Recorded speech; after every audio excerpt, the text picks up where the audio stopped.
Hello, hello. I am painting again and I share it with the world, listening to Jiddu Krishnamurti and the other philosophers and Buddhists and monks and scientists. In a talk in 1978.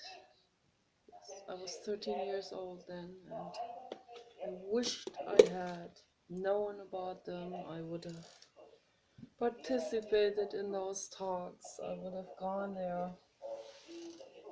I would have followed him everywhere around the whole globe. I would have gone everywhere, including Ojai, California. I did not know about Jiddu Krishnamurti then.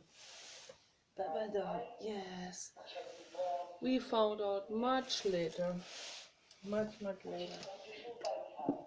And I needed Jiddu Krishnamurti's school in Rockwood Park, England. I needed that so desperately. Instead, I went to the Waldorf school, which was well intended, but not well practiced. So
I don't know if this is showing.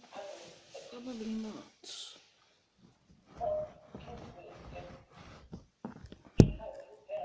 There's the flower.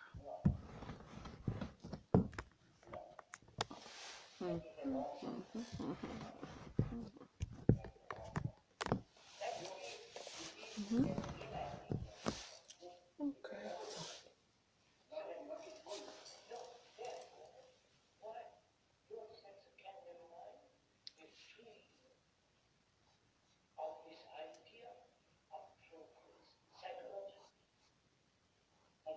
I have to put many layers on top of one another to really bring out the color and its saturation. I even put 3 layers of nail polish on.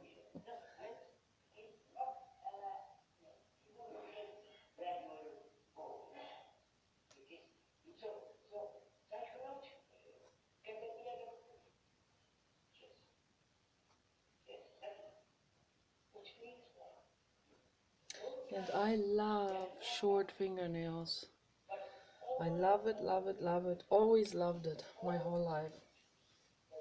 I had a girlfriend with long fingernails once, and I thought she was so gorgeous and everything. Still think that, of course. And she kind of inspired me, inspired me to wear more high heel shoes and wear longer fingernails. And I did not like either one. It, I thought I felt sexy, it felt good, all of this, whatever, what's what makes us feel, what we identify with, as the current time of whatever is seen as feminine. But that is shifting now too. Okay, so yeah, it's good that it is shifting. But whether it's shifting or not, that's not what we should focus our minds on. We should focus our minds on what feels good to us. Whether, whether that thing that doesn't feel good makes us feminine, or makes us feel feminine, or makes us feel sexy. Doesn't matter. If it doesn't feel good, then it's just a conforming to some kind of idea of society, whether it is something that is seen as sexual or seen as knowledgeable or seen as good, or whatever society has, projects on something. So that has nothing to do with what we really should be doing. And what we really should be doing is listening to our gut instincts, and do what feels good. And what feels good to me is to have short fingernails. And I personally, I don't see anything unfeminine with that at all. It is practical to have short fingernails.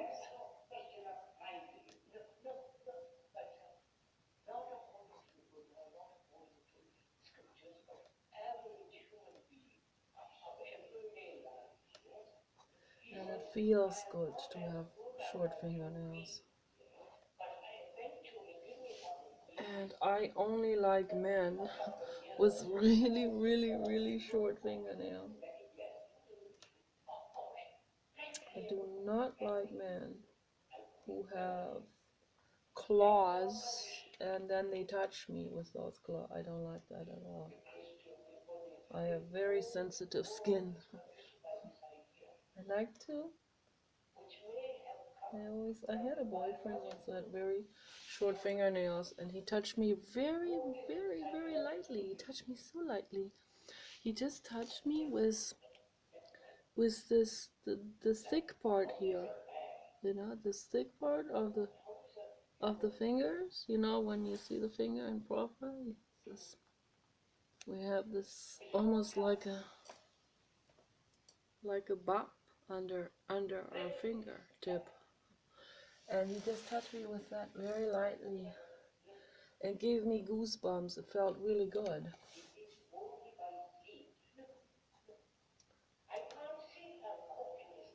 It was a very neurotic relationship, though, because we were neurotic. So when you're neurotic, you have neurotic relationships. That's all there is to it. And I don't do blame shifting. I don't push all the blame onto him. So it takes two to tango to make something miserable. It takes one positive person to make things positive.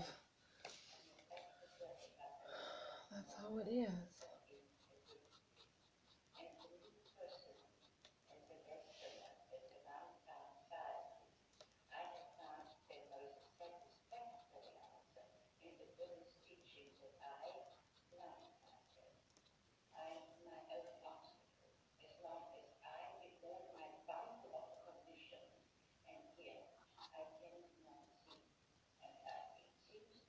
But I like everything real smooth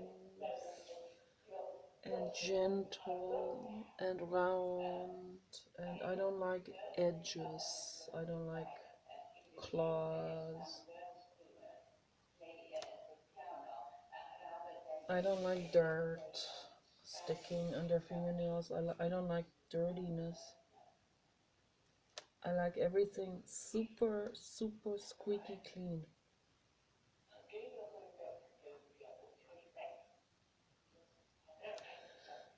For me, that's order. It's order to have short fingernails.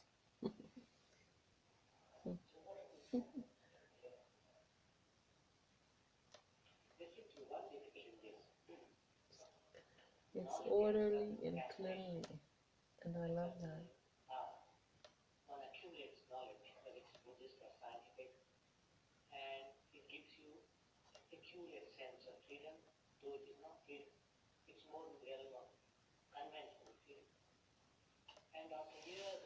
What I find very, very sexual is when women allow themselves to be chubby.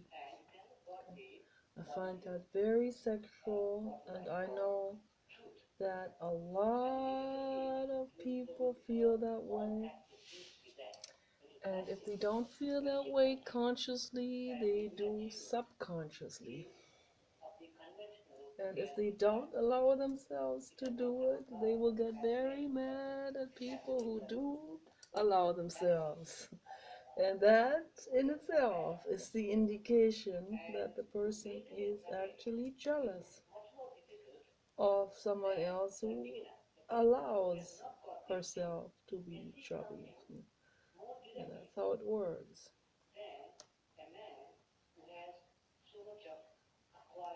Someone who gets mad at someone for doing something that is peaceful, doesn't hurt anyone, it's an indication that that person actually wants to do that too, but is too afraid.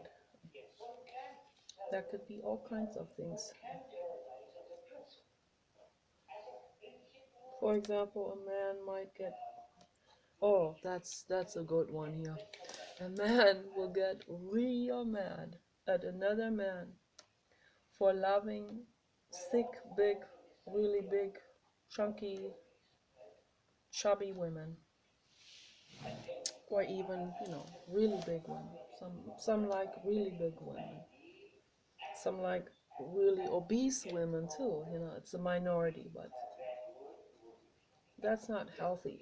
But overweight, what we understand under overweight is being 5'9" and weighing 220 pounds, so, like myself.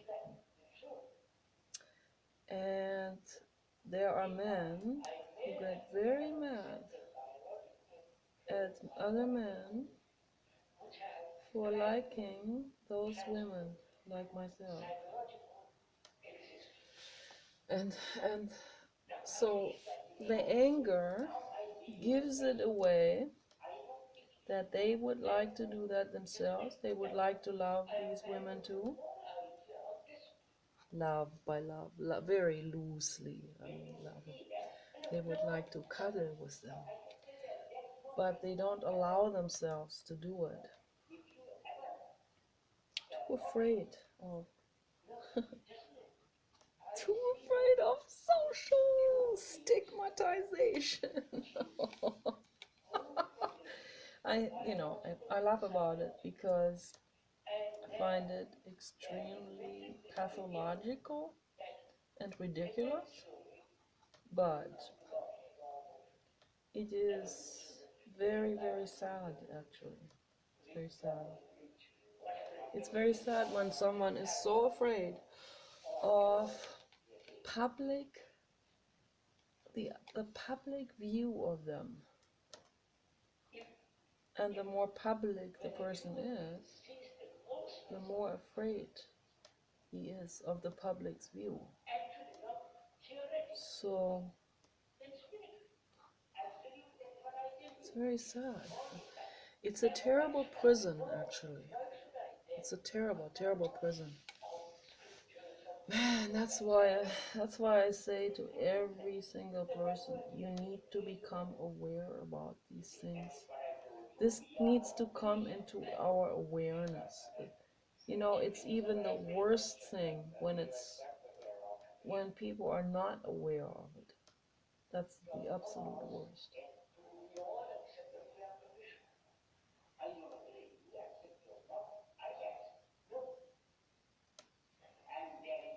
when there is no awareness of this, then that what causes them to be neurotic takes on another level, takes over. I've seen this with my own life, in my own, like when I was not aware of being jealous, then it really takes over. Then it's really, really painful. The moment I name the kid by the name, that kid, that Rumpelstilzchen, as in the fairy tale, that ego energy that likes the conflict, that has no longer a grip on you. It loses its grip.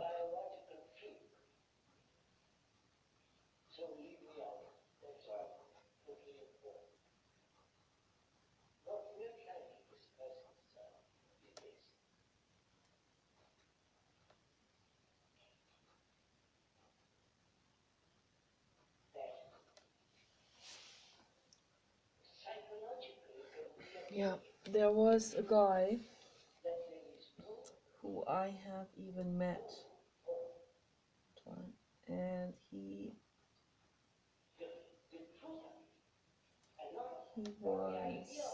is a bar owner.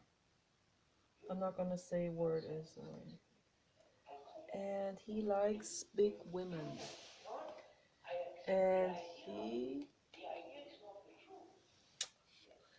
talked about on his specific web page. I'm not gonna name anything right now. He talked about it just to be polite, to give him anonymity. He talked about how many haters, male haters, coming after him and threatening him for liking bigger women. It's like, wow, what's going on here, How far does this go? It goes to the point where they threaten someone because they like bigger women? Wow. So that gave me something to think about, in terms of psychology and ego pathology. That was really something. That was some interesting factum to ponder over, and it just snugly ties right into what I've already been thinking and researching about, and the conclusions that I have come to.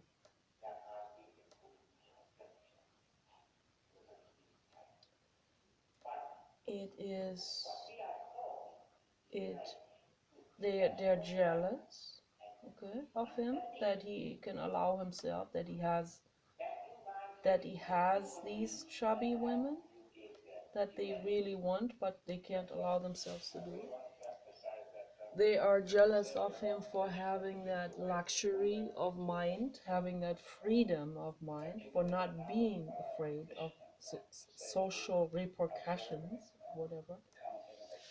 So they're jealous of that too. And the ego feels very, very frightened by that, by someone liking the bigger women. Because the ego has, just like a religion, the ego has attached itself now to the idea that a woman should be thin, and that thin is noble, and that they can only get respect from people if the girlfriend is thin, and so on. Women fall into this, of course, into the same thing, and they become actual physical victims of this belief system, as I would call it. My mother included. I mean, my mother is an anorexic, but her life was quite ascetist.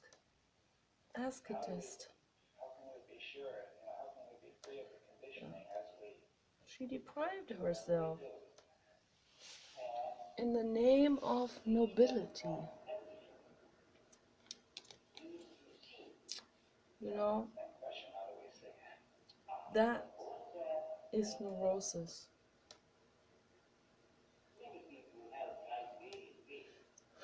That's insanity. That's what that is. And this insanity can take on extreme proportions. I have known a woman, I've known several women who fell into this, but I have known one woman who starved herself more and more and more and more because, and that's this phenomenon of anorexia, in order to be beautiful, in quotation marks. Her idea of beautiful has taken on a life on its own and has run with it. And it runs off into a direction that no longer is here down on earth. And takes that person with it into the beyond. Yeah. And by doing that, I feel sorry for them, I'm not condemning them. They have bypassed existence, they have bypassed the entire school of life. The school that we're here for, you know.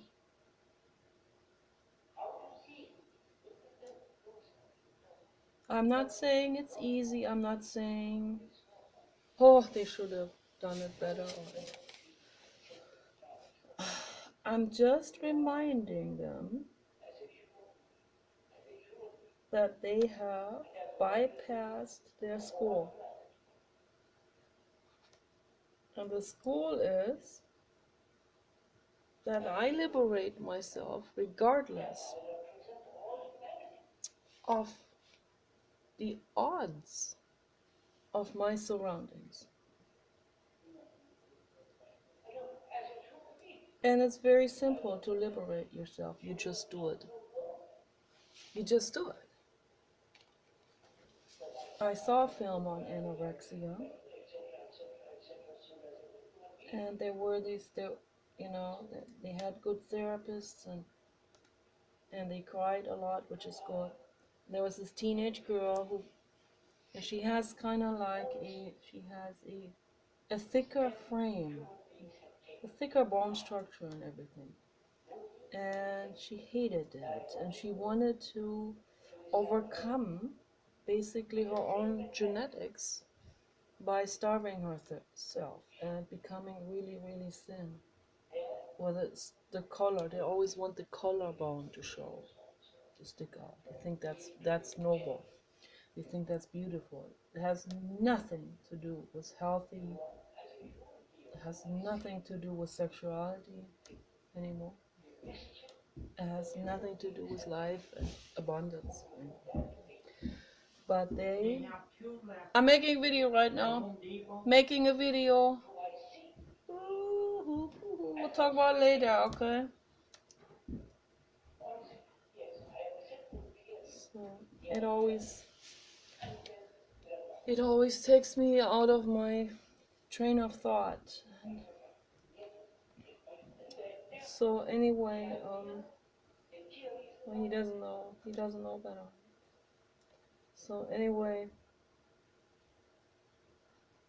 that girl in that therapy group, teenage girl, I don't know, 14 or something, she cried so deeply, and she said, and there was this sense of You know, this dropping from the high imagination. It's all imagination, it's all just ideas. That this idea of I'm high on the highest level of, you know, like being a fairy with the collarbone sticking out. The highest, that it's like high.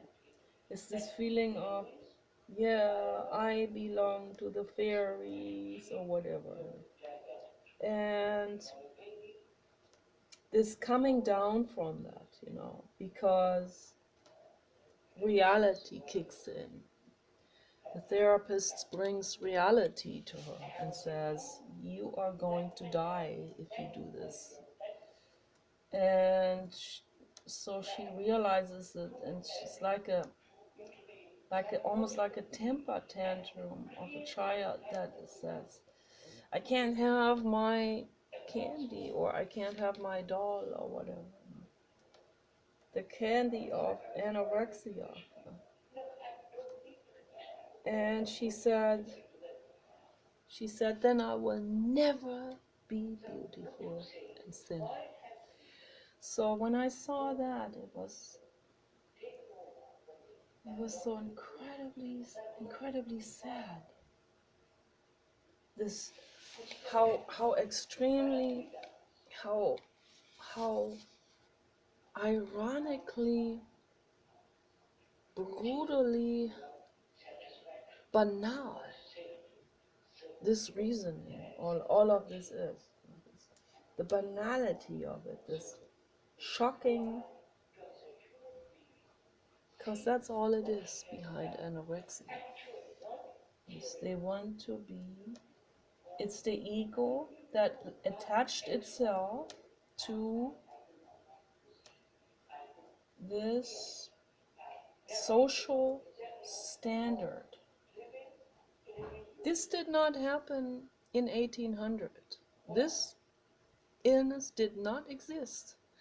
And why did it not exist? Because the social standards were different. Just 100 years ago, it did not exist. Women were still a bit chunkier. In 1918,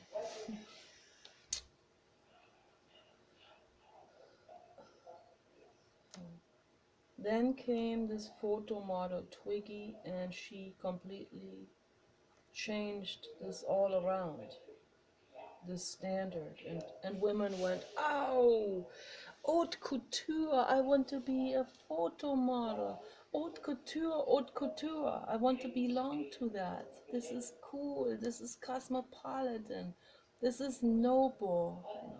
Twiggy is thin, the rich man, rich, the rich, the aristocrats, they have thin women, so they want to belong to that. It's all the ego. It's the ego. That's all it is. It's ego. And then the the tragedy happens. Then fashion designers like Calvin Klein latch onto this, and they drive that even further into a madness, and make it even widen this neurosis. They widen it to the point where women think, girls particularly, very vulnerable to this. They think they can only be beautiful if they are part of this haute couture, of this anorexia, pro-ana, and this type of movement. This is very dangerous, very heartbreaking for the parents to lose a child to the ego. Very horrible. It's even worse than committing suicide. It's a slow, creeping suicide of ego. Horrible. Absolutely horrible.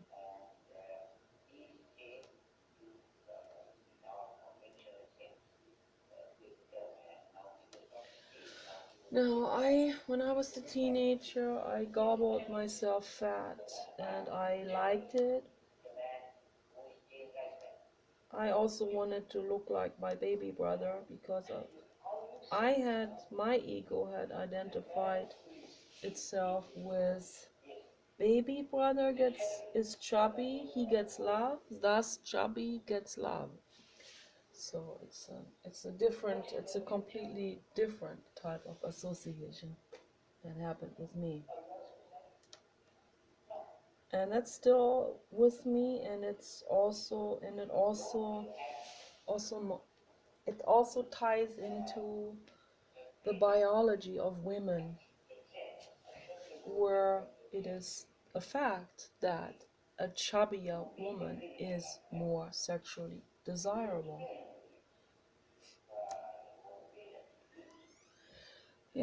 That has its limits somewhere when it becomes obese, but as long as the body is still within the range of chubbiness and still has a figure, still can still has some shapely figure, then it's a wonderful thing. I put too much paint on here and now it is dripping.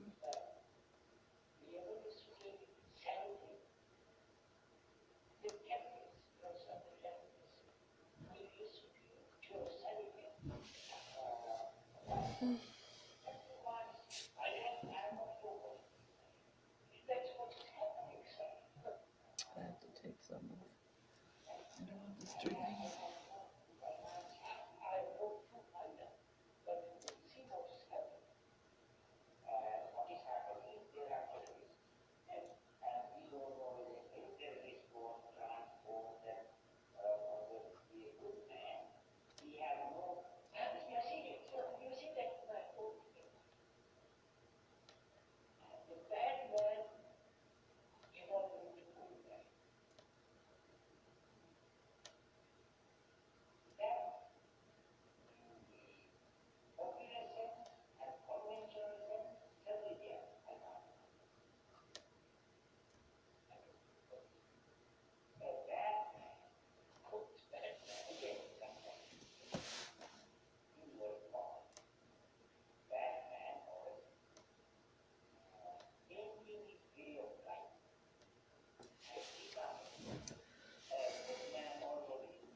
Social standards have never been a driving force for me. I'm lucky with that.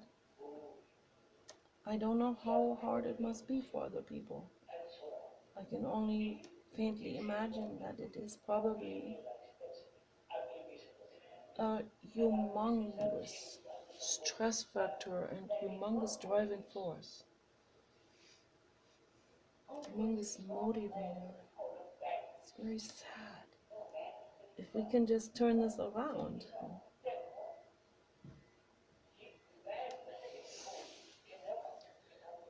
you know.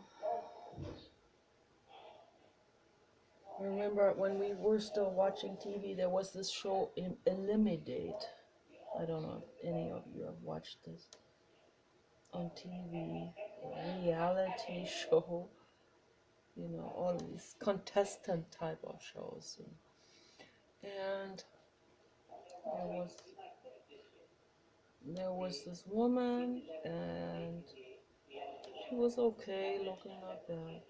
And there were, well, 5 men that wanted to be her boyfriend, and they were competing with one another, and they were showing off and and they would, do fun things together, and the camera team would follow them. So, and then it would go through round 1, 2, 3, 4, 5, and after each round she would have to eliminate one guy. And because he has eliminated himself out of the game because he didn't require her, didn't fit her requirements. So, and there was this one guy who I would have loved to go out with. But he was, I think he was one of the very first men to be eliminated. A clown type of man with red hair and kind of funky, colorful clothes, like pink pants and stuff like that. And I would have loved to hang out with that person. I would have loved it. I would have been so grateful for that. But that lady had no appreciation for this individual, for this free mind. She wanted the men who were not free, just like her. She wanted the man who tried to be really, really masculine with dark clothes. Masculine, whatever society thinks is masculine. To me, a man like this is not appealing. When I see a man who's trying to be very masculine with the dark or black clothes, it's I don't feel drawn to that person. I'm actually a little afraid of that person because I can already tell the ego is huge. They get easily bruised by by something emotionally, because anything can bruise this volatile sense of self, this idea of I have to be manly at all times. It's what the ego tells them. They have to constantly be thinking about it and doing things and buying things and doing things their bodies don't even like. There's no more body mind connectivity. It's a split. And so they have stress all the time. They can't sleep well. They're constantly worried about how how their appearance is being received by society, by women, and they want the women who they think society tolerates for them to have. And this entire thing is anti-body, anti-health, and so on.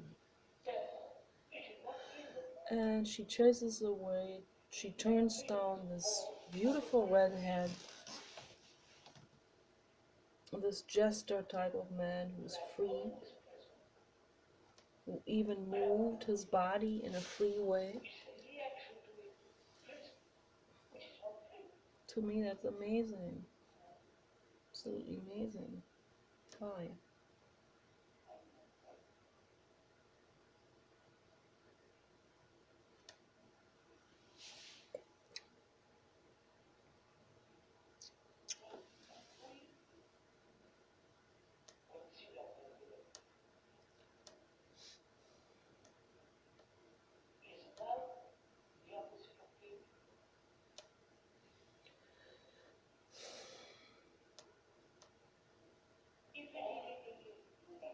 We want mental freedom.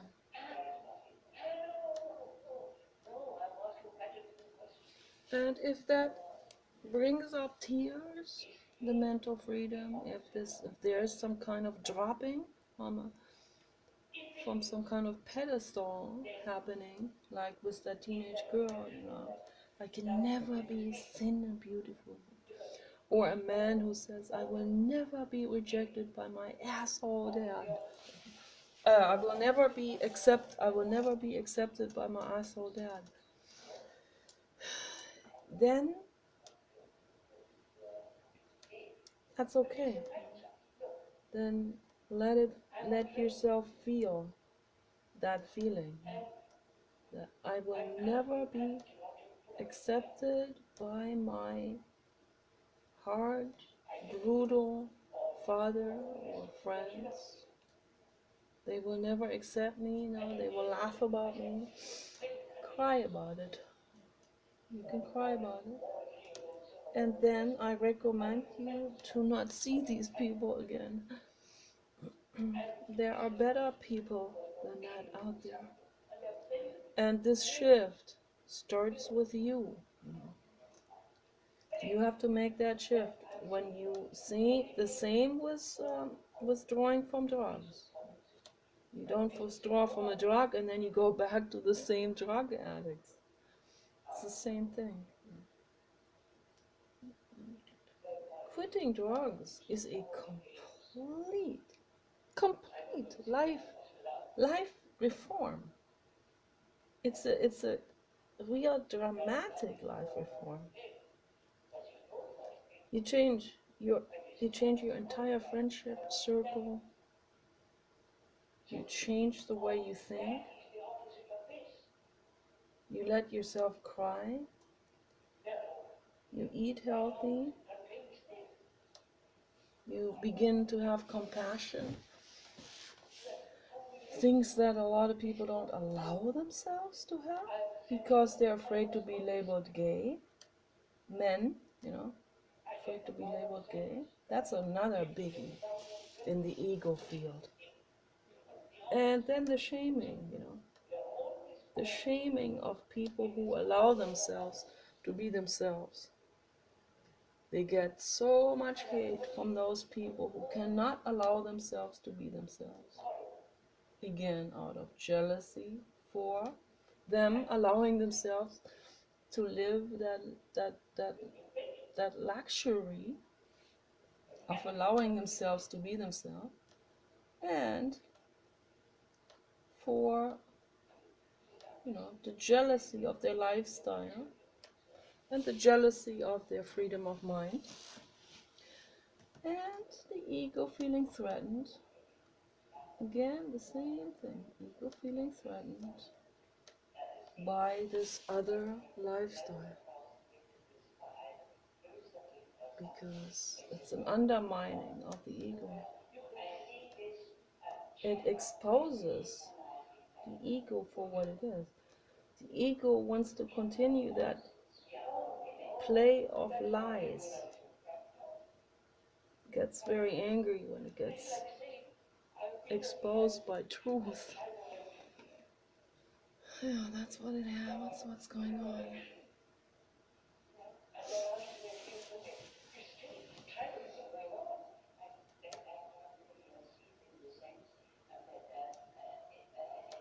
This brings such tremendous freedom to you to practice this type of mindfulness.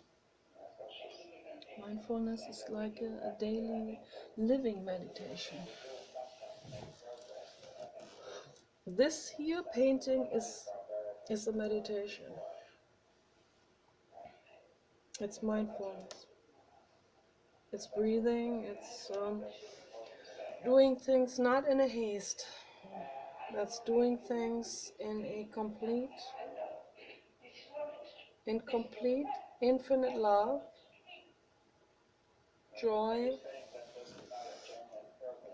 relaxing into the art. Sometimes I fear, then I relax into the fear. I'm not running away from it anymore. If I shake, my hands shake, then they shake. I'm not going to conceal it anymore. I'm not going to hide myself anymore. If I say something wrong, I'm not going to turn the video off and redo this entire thing just because I said something wrong, which I'm very, very eager to do at all times. But I don't want to do it anymore. That's that state of allowing and flowing with it. I'm not perfect. I'm absolutely not perfect. Other people need to know that I know that because we're easily condemned for thinking, oh, we are perfect. Or that's the ego again on their side and on my side. But I also tell you that because it is liberating to let go of all of this. Liberating. This entire thing needs to come to the surface. Whatever is there that is, whatever tricks the ego plays, it needs to come to the surface at all times. And then things are moving forward. That's how it works. And that's a wonderful thing. That's really amazing. I used to, in the past, have this, oh, let me get over with this. Even sex sometimes. I didn't like it. Then I didn't question it. Why didn't I like it? I didn't feel comfortable with the guy. So why did I make myself do it anyway? Why? I did it because I didn't question it. We need to question stuff. When something doesn't feel right, and we need to become attuned with our own bodies. Very important. When something doesn't feel right, when we're nervous, then we are not tuned in.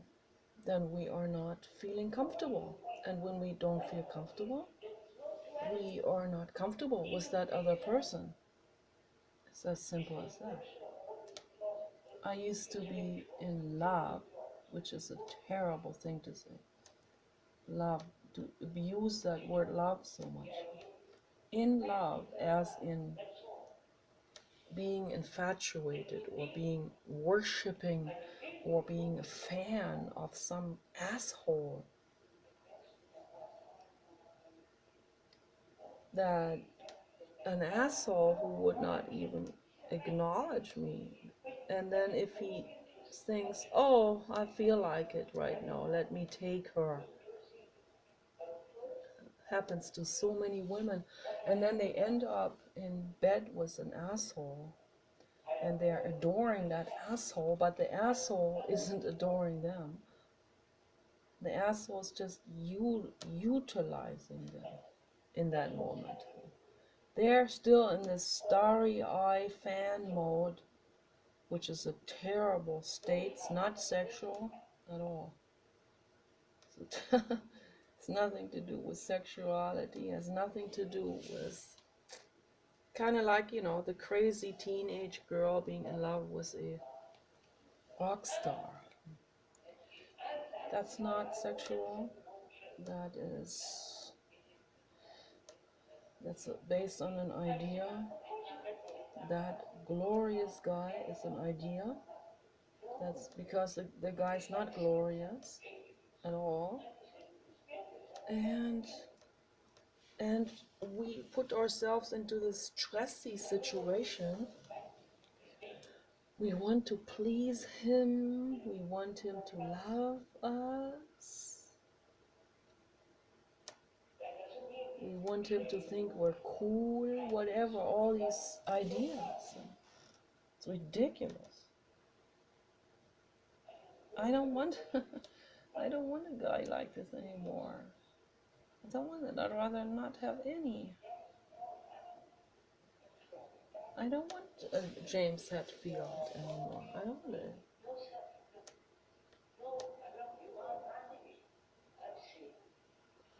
I wouldn't help James Hetfield anyway.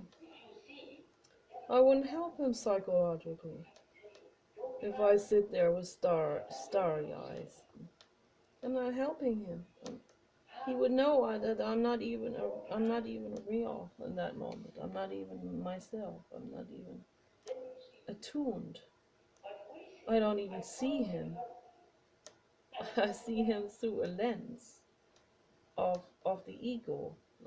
I don't even see the actual person with his pain and everything, and his faults and his weaknesses and his tendernesses and the entire thing in its real childhood needs and all of it.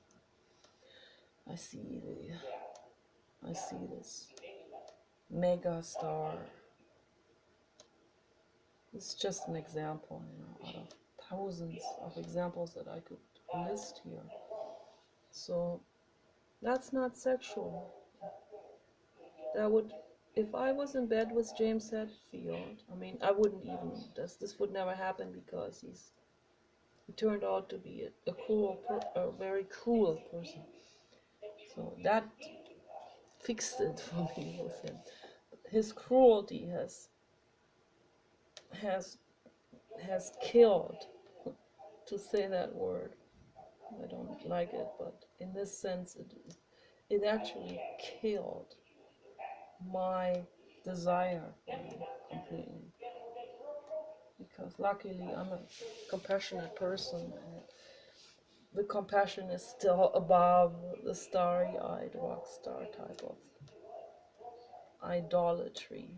So for me, compassion, number one, it overrules everything else. So I'm grateful for that.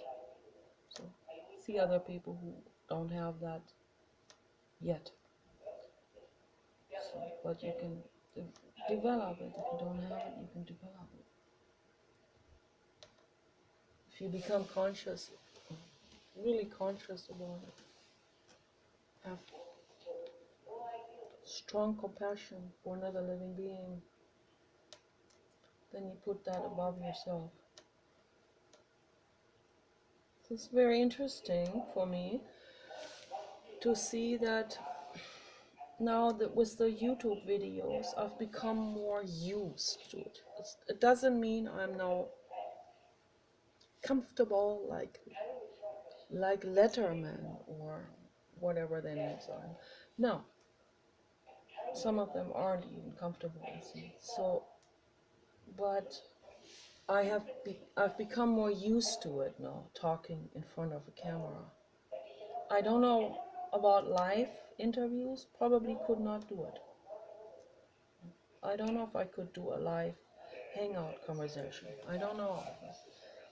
Maybe in a couple of years, I don't know. Or I could still not give a presentation in school or give a TED talk or something. That I couldn't do. But because here I can turn it off if it sucks too much, then I can turn it off and make another video later. But I don't want to do that anymore. I want to include the bloopers and the mistakes and whatever, the farts and the as and is